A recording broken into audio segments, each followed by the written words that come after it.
Olá, seja muito bem-vindo a mais um Bem-Estar aqui da TV Caras. E hoje a gente vai falar sobre um assunto muito interessante que todo mundo, aliás, tem muita gente que falou, eu já tive, eu já não tive, nem sabe ao certo se teve ou não teve, porque virou quase uma palavra comum quando você sente uma dorzinha assim de cabeça, você fala, eu acho que eu tô. Então eu vou falar de enxaqueca. Enxaqueca, essa palavra está tão no dia a dia do vocabulário do brasileiro, aliás, do vocabulário do mundo, quando as pessoas têm alguma dor, algum incômodo, elas relacionam a enxaqueca. A gente vai saber agora o que é enxaqueca, o que causa enxaqueca, os tratamentos para enxaqueca, e para isso a gente trouxe aqui para o estúdio o Dr. Alex Baeta, que é neurologista da Beneficência Portuguesa aqui de São Paulo, para trazer esses esclarecimentos. Doutor, em primeiro lugar, muito obrigado por ter aceito o nosso convite. Seja bem-vindo aqui ao Bem-Estar da TV Caras. Doutor, vamos então, primeira coisa eu acho que é interessante para a gente esclarecer quem está acompanhando a gente, é, de fato, o que é uma enxaqueca? Uma enxaqueca é uma dor de cabeça primária, ou seja, é o principal sintoma, né? Diferente da dor de cabeça secundária, em que todo mundo acho que já teve uma dor de cabeça na vida, ou boa parte das pessoas. Tem um estado gripal, tem uma dor de cabeça.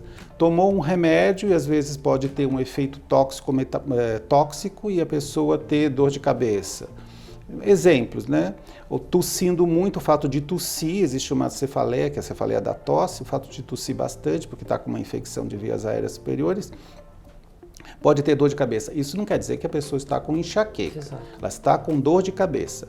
A enxaqueca é uma dor de cabeça primária, de média a forte intensidade, periódica, recorrente, geralmente de um lado do crânio, ela geralmente é hemicrânica, ou de um lado direito ou esquerdo, às vezes pode ser bilateral, muitas vezes com aura, que depois eu vou explicar o que é, e com sintomas associados.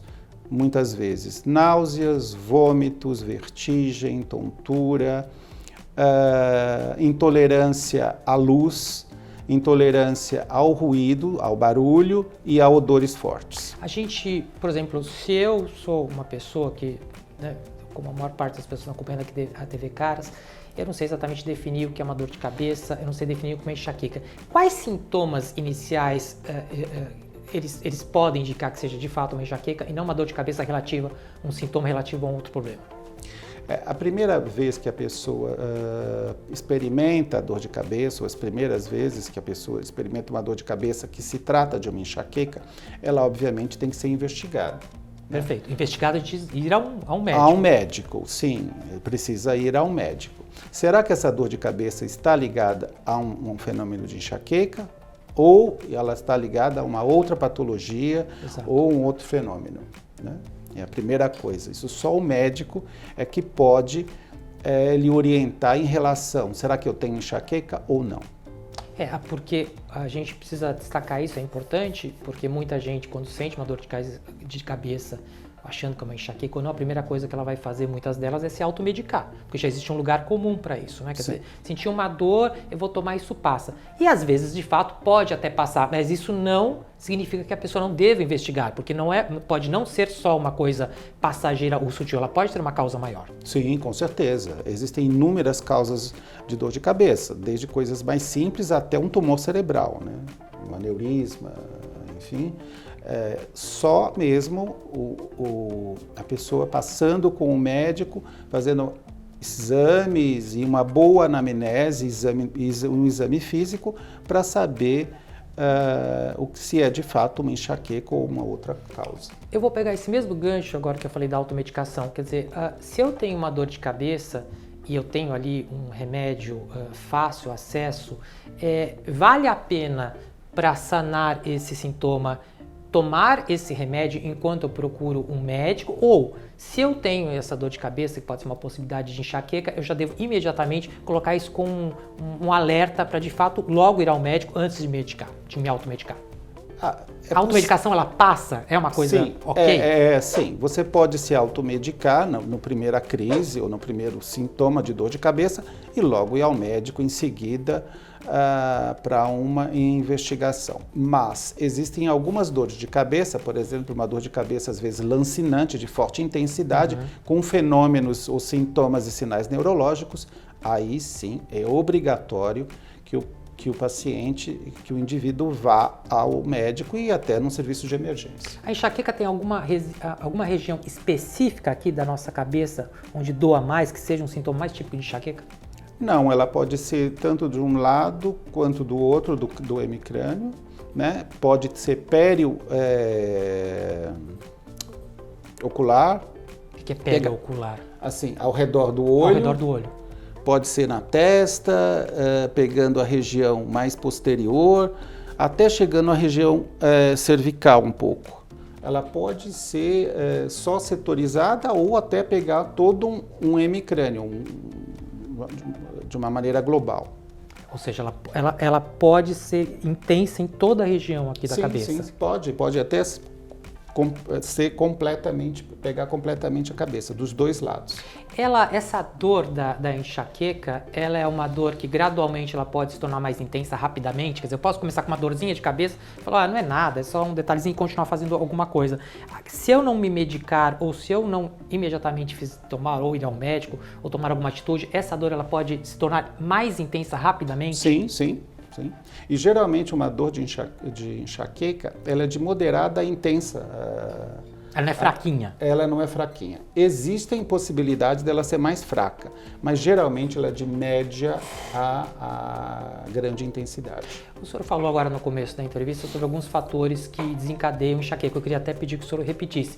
O senhor falou em questão de luz. Alimentação, por exemplo, é uma coisa que pode influir no surgimento de uma enxaqueca? Sim, tem alguns tipos de alimentos que podem sim desencadear enxaqueca, como por exemplo alguns tipos de queijo. Queijo? Queijo. Como que um queijo provoca enxaqueca? Como é possível?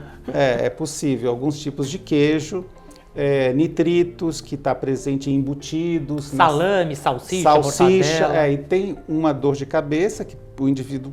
enxaqueca, né, que o sujeito come a salsicha, a gente chama até de cefaleia do cachorro-quente. Como assim? Mas o que tem uma reação química do ingrediente? Do ingrediente. Glutamato monossódico, que é um realçador de sabor comum em vários alimentos industrializados, né? Também pode dar dor de cabeça, vinho tinto, espinafre, chocolate. Então... Mas é engraçado porque muita gente, aliás, importante o senhor tocar nesse assunto, que muita gente, eu já li isso, não sei se é mito ou se é verdade, diz assim, se eu tenho uma dor de cabeça, eu como um pedaço de chocolate e na hora isso melhora. Isso não, pelo que o senhor está falando, é justamente o oposto. É o oposto, né? Isso não vale para todas as pessoas que têm enxaqueca, mas as pessoas que são tem algumas pessoas que são mais sensíveis à parte alimentar, né? Quer dizer, então na verdade, além disso, a pessoa que ela tem uma suspeita de enxaqueca, ela tem que fazer uma investigação sobre a nutrição, sobre a ingesta de alimentos que ela tem no dia a dia, que pode influenciar nisso também. Certamente. Tem muitas pessoas que têm que evitar alguns tipos de alimentos porque, classicamente, a pessoa já consegue perceber uma relação entre a ingestão daquele alimento ou daquela bebida e dor de cabeça. A gente estava conversando aqui antes da entrevista, falando um pouco sobre a prevalência de enxaqueca no mundo, e o doutor me deu uma informação. Muita gente, não só no Brasil, mas muita gente em todo o planeta sofre de enxaqueca. É um número muito alto, doutor? É em torno de mais ou menos 15% da população mundial. 15% da população mundial? 15% da população mundial. Ela é mais comum nos ocidentais, né? Os orientais, a Ásia e África, têm uma incidência um pouco menor. Mas aqui no Ocidente tem 15% da população. Essa incidência menor em orientais, em africanos, é uma questão que é genética, uma questão de ambiente, é uma questão de estilo de vida? Provavelmente sim. Comportamentos por alterações ambientais e também provavelmente genéticas. Quem vive em cidades mais barulhentas, em cidades mais poluídas, como por exemplo São Paulo, esses fatores externos, eles influenciam bastante. Quer dizer, o senhor disse, por exemplo, sobre luz, né? A gente está sob uma luz intensa aqui no estúdio, então luz muito forte. esses fatores externos de um ambiente mais urbano, eles são muito mais fortes e influentes também para uma pessoa desenvolver enxaqueca? Sim. A exposição ao sol, luminosidade intensa, ruído, odores fortes, privação de sono ou excesso de sono. Excesso de sono da dor? Assim, as pessoas que dormem mais no final de semana. Você não está mais descansado? Então, mas as pessoas que dormem mais no final de semana, né, e que têm enxaqueca, referem que quando dorme mais, tem dor de cabeça. Que engraçado, você toma engraçado. Como é que a atividade física entra aí, por exemplo? Uma pessoa que pratica mais atividade física tem menos enxaqueca, por exemplo? É recomendado as pessoas terem uma mudança de hábitos de vida, entre elas, atividade física. Mas a gente sabe que muitas vezes a atividade física intensa pode desencadear enxaqueca. Quer dizer, a pessoa ela tem que ter um equilíbrio ali, ela não pode passar. E quando a gente fala de uma atividade física intensa, por exemplo, uma pessoa que não está acostumada e vai correr bastante, um exercício aeróbico ou mesmo de musculação, o que causa essa enxaqueca, esse excesso de atividade? Uma liberação do quê? O que exatamente causa? Olha, ao certo a gente não sabe. Perfeito. Quando você faz atividade física, estou falando regular e moderada, perfeito, você libera uma série de substâncias, entre elas endorfinas, né? Sim. Que essas substâncias, elas têm um componente analgésico, né? Então, para o paciente que tem enxaqueca, bons hábitos alimentares, atividade física faz parte também da prevenção da enxaqueca. Quando a gente fala nessa analgesia provocada pela endorfina, quer dizer que se, por exemplo, é um exemplo um pouco leigo, mas, por exemplo, se eu sinto uma enxaqueca e se eu der uma corridinha, por exemplo, ali, eu for fazer a minha esteira habitual, há uma chance de que nessa corridinha essa analgesia aconteça e diminua a minha dor? Não, se você for fazer muita atividade física, no momento que você está com uma enxaqueca, você provavelmente intensifica a dor. Entendi. Você piora a dor. Ela não ameniza, ela vai piorar algo que já está. Exatamente. E falando em amenizar, eu queria que o senhor dissesse um pouco sobre se tem cura, primeiro, e se não tem cura, qual é o tratamento? Como é que a gente controla uma enxaqueca? A enxaqueca ela não tem cura, né? Não tem cura? Não tem Por que cura. é tão difícil ter uma cura para enxaqueca? Porque a gente não sabe ainda todos os mecanismos de ação da enxaqueca. Óbvio que existe uma predisposição familiar, isso a gente sabe, é um componente genético, e fatores ambientais. Mas, assim, o tratamento de cura, não. Existem medicações que aliviam o indivíduo na crise e medicações que podem ser de uso profilático, ou seja, a prevenção para aqueles pacientes que têm crises frequentes de dor de cabeça. Quando o senhor disse ali em predisposição genética, quer dizer que se eu tenho meu pai ou minha mãe, por exemplo, eles têm enxaqueca, eu tenho uma chance de desenvolver enxaqueca também. Muito maior de ter enxaqueca. Crianças têm enxaqueca? Então, tem. É muito menor do que os adultos e os adolescentes. Dos 7 a mais ou menos 15 anos de idade, existe uma certa prevalência para meninos. Por quê? Não se conhece exatamente. Interessante, quer dizer que os meninos têm mais chance de desenvolver enxaqueca do que na infância. Na infância. Mas, porém, quando eles estão na adolescência e início da vida adulta, já são as mulheres. Já inverte. Já inverte por uma questão hormonal. O estrógeno tem uma relação grande com enxaqueca. Quer dizer, então, na infância os meninos e na idade adulta as mulheres, elas têm maior chance de desenvolver a enxaqueca. Idosos? Idosos também. Só que uma enxaqueca que começa muito tardiamente no idoso, isso a gente tem que ver bem se trata de uma enxaqueca, que a maioria das vezes não é enxaqueca. O indivíduo tem uma enxaqueca de longa data que avança na velhice, ou seja, quando ele está idoso. Mas há uma tendência natural de quanto mais idoso o paciente, menor crises de enxaqueca e mais brandas elas são, porque a paciente, como a maioria do sexo feminino, elas pós-menopausa, elas têm uma tendência a melhorarem da enxaqueca por um efeito hormonal. Você tem menos hormônio e a gente sabe que o estrógeno tem uma correlação muito grande com enxaqueca. Eu falei agora de poluição, luz forte, de contexto urbano, tabagismo e alcoolismo, pessoas que bebem e pessoas que fumam, isso influencia na enxaqueca, no surgimento da enxaqueca? Muito, principalmente destilados e vinho tinto, principalmente o vinho tinto. Por causa de substâncias que tem o vinho tinto que podem desencadear a enxaqueca. E o tabagismo também. Uma coisa interessante é falar que o tabagismo associado a anticoncepcional oral e a mulher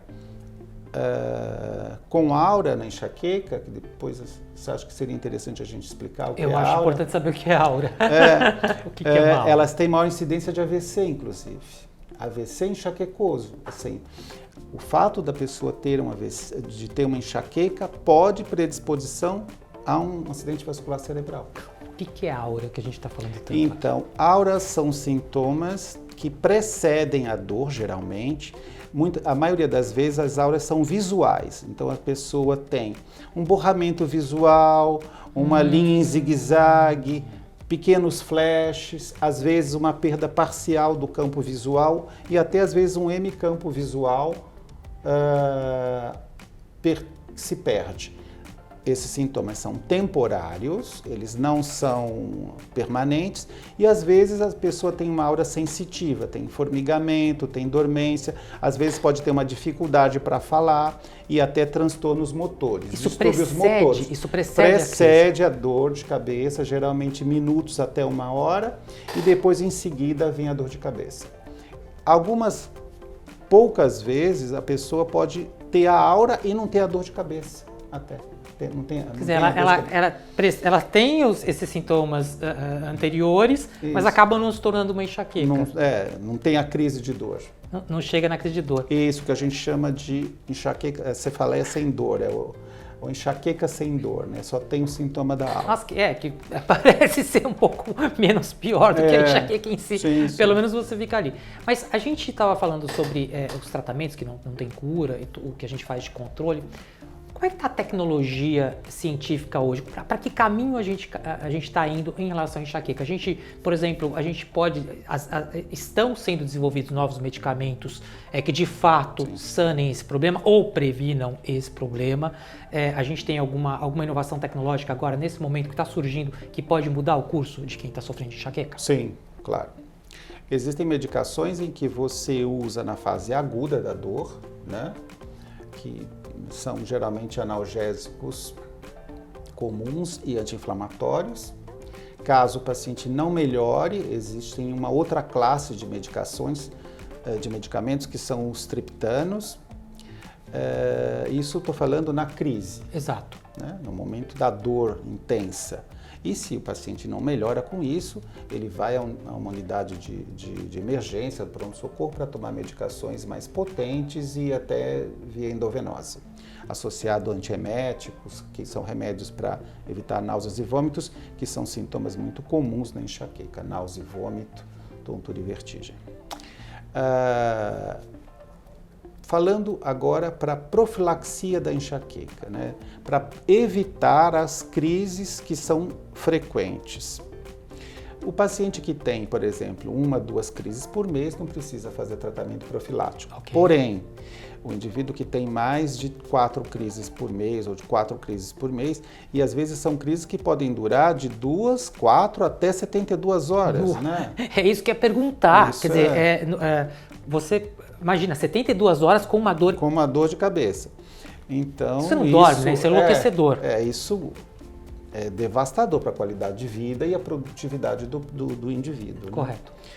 Então, existe uma série de substâncias que vão desde beta-bloqueadores, anticonvulsivantes, antidepressivos, bloqueadores de canal de cálcio, que se usam como medicação profilática. Óbvio que a medicação profilática para cada indivíduo é individual. Exato. Depende do histórico, comorbidades, alergias, uma série de fatores. Exato. Só o médico é que pode conduzir esse tratamento. Isso é muito importante, o que o doutor está dizendo é isso. Você não pode seguir como exemplo alguém que passou por uma situação parecida e falar assim, ele está seguindo um determinado tratamento, vou seguir também porque nele deu certo. Não é, cada pessoa tem um organismo e uma customização de tratamento. Isso. E uma das coisas mais importantes é evitar os fatores desencadeantes de dor. Quais? Que são alimentos, atividade física excessiva, o tabagismo, o etilismo, o alcoolismo, né? Então, também, de maneira profilática, você evitar e ter boa alimentação, atividade física balanceada, hábitos de vida saudáveis, isso também faz parte. Caso essas medicações que eu falei ainda há pouco para profilaxia não sejam efetivas, existem agora no Brasil, começou nos Estados Unidos, Europa, uma série de medicamentos que são os anticorpos monoclonais. O que é isso? São substâncias, são anticorpos contra um peptídeo ligado ao gene da calcitonina, que é um hormônio ligado ao cálcio e que tem um dos medicamentos que é contra o receptor e outros contra esse peptídeo. Perfeito. E eles são usados como medicação de última linha, né? O que há de mais moderno aqui. E você faz aplicações mensais dessas substâncias e costuma ter um efeito terapêutico bem positivo. É um caminho promissor que a gente tem nesse tratamento. E outras medidas não medicamentosas, como a acupuntura. Acupuntura? Porque muita gente fala assim, eu conheço algumas pessoas que têm enxaqueca que falam, eu vou fazer acupuntura e tal. E a gente tem sempre aquela, de uma maneira já, mas a acupuntura parece ser uma coisa meio fraca, né? Não quero, vou tomar logo o remédio forte. Existe essa possibilidade de um tratamento, por exemplo, de acupuntura sanar o problema da enxaqueca? Geralmente como terapêutica coadjuvante, né? Nunca aliada ao tratamento medicamentoso. E até toxina botulínica, né? Botox? Botox para enxaqueca. Para enxaqueca. E funciona em muitos pacientes. Eu tenho vários pacientes que eu prescrevo toxina botulínica. E ela, quer dizer, a gente está falando de Botox mesmo, Botox, que é estético, ele tem uma função, mas queria que você explicasse. O Botox começou com a neurologia, né? Se usa muito para doenças neurológicas. Depois é que se usou aí amplamente para estética. Mas isso é uma curiosidade, porque a maior parte das pessoas, assim como eu, sempre imaginaram que o Botox surgiu justamente como um reparo estético ali para fazer um desenho melhor no rosto. Mas não, ele surgiu como um medicamento. Como terapêutica para doenças de distúrbio do movimento. Mas a gente sabe que o Botox, quando bem aplicado em algumas determinadas regiões do crânio, dá um relaxamento da musculatura do couro cabeludo, e isso tem um impacto positivo na enxaqueca. Que interessante, eu desconhecia a ideia de Botox, jamais pensaria no Botox com enxaqueca. Por exemplo, se eu uso, tem dois fatores que eu tenho curiosidade, muita gente que acompanha o bem-estar aqui da TV Caras, até uma pessoa até escreveu perguntando sobre isso. Graduação de lente errada. Se eu estou com óculos errado, não atualizei minha lente, isso pode causar enxaqueca? Olha, pode, mas geralmente essa dor de cabeça por um erro de refração, de ter mal adaptado, não necessariamente é uma enxaqueca. Não é exatamente, por isso precisa ser investigado. A segunda coisa é ansiedade, porque a gente está saindo de uma pandemia, né? A gente ainda está naquele limbo, naquele meio final no processo pandêmico, muita gente ficou ansiosa, aumentou o número de pessoas com enxaqueca. Tem uma relação entre estresse, ansiedade e o desenvolvimento de uma enxaqueca? A ansiedade é um dos gatilhos para enxaqueca. É um dos gatilhos? É um dos gatilhos. Né? E até falando na pandemia, a gente tem visto, né, que pessoas que tiveram Covid, né, e enxaqueca pioraram muito depois, pioraram bastante. E não necessariamente que tiveram Covid grave. Né? Então, eu tenho vários pacientes que estavam com uma enxaqueca controlada, com profiláticos, medicamentos, e eu tive que lançar mão de anticorpos monoclonais porque não conseguia mais contornar a dor de cabeça. Por conta do estresse e da ansiedade de passar esse período? Não, por ter tido Covid. há uma relação. Quer dizer, é uma relação entre Covid e a intensificação do sintoma da enxaqueca. Óbvio que também o estresse também é um fator desencadeante, né? Quer dizer, então, se você teve Covid e teve ali, intensificou sua enxaqueca, existe uma razão lógica para isso, não foi só que você ficou mais preocupado com a situação, mas é porque realmente existe essa... Tem mais alguma outra doença que pode tornar a enxaqueca um sintoma mais destacado, por exemplo? Por exemplo, eu vou falar vamos para uma questão oncológica, algum tipo de câncer que pode surgir e eu posso começar a ter uma enxaqueca e vou investigar, de repente eu descubro que estou com câncer, por exemplo. Existe essa possibilidade? Não porque muita gente é hipocondríaca, né? Eu falo assim, não, eu estou com essa dor de cabeça, vai começar a criar um cenário de potenciais doenças, né? Quer dizer, então eu queria que o senhor, só para a gente finalizar, me dissesse novamente o que a enxaqueca em nível de doença ela pode, depois de uma investigação, descobrir, por exemplo. A pessoa começa com uma enxaqueca, ela vai descobrir que ela tem alguma outra coisa por conta da enxaqueca. Aí, provavelmente, essa dor de cabeça não tem enxaqueca, né? Não é ligada à enxaqueca. Não é ligada. Por exemplo, às vezes você vai investigar um paciente com enxaqueca e você encontra um aneurisma cerebral não roto nessa paciente. Esse aneurisma é a causa da dor de cabeça? Provavelmente não. O paciente tem uma enxaqueca e na investigação você achou uma outra patologia, que é o aneurisma cerebral, que precisa ser conduzido e tratado de uma maneira independente da enxaqueca. Finalizando, num check-up que a pessoa faça, no seu check-up regular ali, que ela faça com o seu médico, existe algum tipo de exame que pode indicar ou pode sugerir que essa pessoa ela tende a ter algum tipo de enxaqueca? Não há como descobrir. Se eu fizer um exame de sangue, por exemplo... Não existe exame nem de imagem, nem de sangue. Nem de imagem? Nem de imagem, nem de sangue que diga, bom, você tem enxaqueca porque seu exame está alterado com este padrão específico. Não existe. Aí a ideia é consultar o médico. E essa investigação, por exemplo, da minha dor de cabeça ou da minha enxaqueca, o senhor colocou aí de 2 por mês, ali ainda tem um processo controlado, mas a partir de 4 ou 5 crises por mês, essa investigação deve ser feita. A partir do momento que eu vou ao médico e essa investigação é feita, qual que é mais ou menos os protocolos? Que tipo de exame ou que tipo de averiguação eu vou fazer com um paciente mais comum? Geralmente a gente faz uma imagem do crânio, uma Perfeito. ressonância magnética, né? Muitas vezes com estudo vascular intracraniano e um check-up de sangue. A gente vê a função hepática, função renal, hemograma, eletrólitos. Fazer uma série de outros exames para detectar. São um conjunto de exames, né? Você não tem um único exame. Não, é um conjunto de exames para ver a parte metabólica do indivíduo e a parte estrutural do cérebro, se há alguma normalidade ou não. Perfeito. Bem, então, se você tem enxaqueca ou tem uma suspeita de enxaqueca, é o que o Dr. Alex está contando aqui, a gente precisa investigar, né? Então, evite a automedicação, evite se espelhar no tratamento de uma outra pessoa, a gente tem que procurar sempre um tratamento muito customizado, porque essa enxaqueca pode ou até não ser uma enxaqueca, mas pode ter relação com outros problemas de saúde da pessoa, basicamente é isso. Sim.